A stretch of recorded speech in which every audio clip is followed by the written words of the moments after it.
ನೀವು ನಂಬಲ್ಲ, ಫಸ್ಟ್ ನಾನು ಶಾರ್ಟ್ ಮಾಡಿದೆ ಹಾಯ್ ಬೆಂಗಳೂರು ಅಂತ ಒಂದು ಸಿನಿಮಾ. ಆವಾಗ ನಾನು ಇನ್ನೂ ಫೈಟರ್ಸು.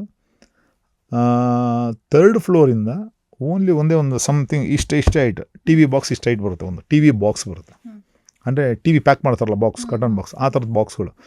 ಆ ಥರದ ಬಾಕ್ಸ್ ಒಂದು ಅಷ್ಟಾಗಲ ಸ್ಪ್ರೆಡ್ ಮಾಡಿ ಹಾಕಿರ್ತಾರೆ. 3rd ಫ್ಲೋರಲ್ಲಿ ನಿಂತ್ಕೊಂಡು ಒಂದೊಂದು ಫ್ಲೋರಲ್ಲಿ ಹಿಂಗೆ ಬ್ಯಾಂಬೂಸ್ ಜೋಡಿಸಿರ್ತಾರೆ. ಬಿಕಾಸ್ ಆಫ್ ಅದು ಕನ್ಸ್ಟ್ರಕ್ಷನ್ ಮಾಡೋದಕ್ಕೆ ಬ್ಯಾಂಬೂಸ್ ಹಾಕೊಂಡಿರ್ತಾರೆ, ಹಿಂಗೆ ಒಂದು ಸ್ಟೆಪ್ ಬೈ ಸ್ಟೆಪ್ ಅಂತ ಹಿಂಗೆ ಹಾಕೊಂಡಿರ್ತಾರೆ. ಆ ಫ್ಲೋರಿಂದ ಡೈರೆಕ್ಟು ಬ್ಯಾಂಬೂಸ್ ಹೊಡ್ಕೊಂಡು ಬಂದು ಲಾಸ್ಟ್ ಬಾಕ್ಸಿಗೆ ಬಿದ್ದಿದ್ದು, ಜಸ್ಟ್ ಫಾರ್ 500 rupeesಗೆ. ಅಲ್ಲಿ ನಾನು ಸ್ಟಾರ್ಟ್ ಆಗಿದ್ದು ನನ್ನ ಟೋಟಲಿ ಒಂದು ಇದು. ಬಟ್ ಅಂದರೆ ರಿಸ್ಕ್ ಸ್ಟೆಂಟ್ ಸ್ಟಾರ್ಟ್ ಮಾಡಿದ್ದು.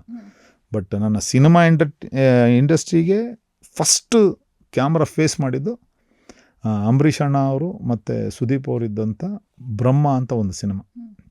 ಆ ಸಿನಿಮಾ ಇವತ್ತಿಗೂ ರಿಲೀಸ್ ಆಗಲಿಲ್ಲ.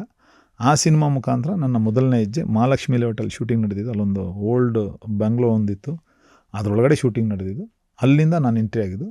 ಅಲ್ಲಿ ನನ್ನ ಕೆಲಸ ನೋಡಿ ಅದೇ KD ವೆಂಕಟೇಶ್ ಮಾಸ್ಟ್ರು ನನ್ನ ಹಾಯ್ ಬೆಂಗಳೂರು ಸಿನಿಮಾದಲ್ಲೂ ನನ್ನ ಕರೆದಾಗ, ಅಲ್ಲಿಂದ ಫಸ್ಟ್ ನಾನು ಒಂದು ಹೈಟಿಂದ ಫಾಲಿಂಗ್ ಮಾಡೋದಿರ್ಬೋದು, ರಿಸ್ಕ್ ಶಾಟ್ ಅನ್ನೋದು ಫಸ್ಟ್ ಟೈಮ್ ನಾನು ಸ್ಟಾರ್ಟ್ ಮಾಡಿದ್ದು, ಅಲ್ಲಿಂದ ನಾನು ಸ್ಟಾರ್ಟ್ ಮಾಡಿದ್ದು.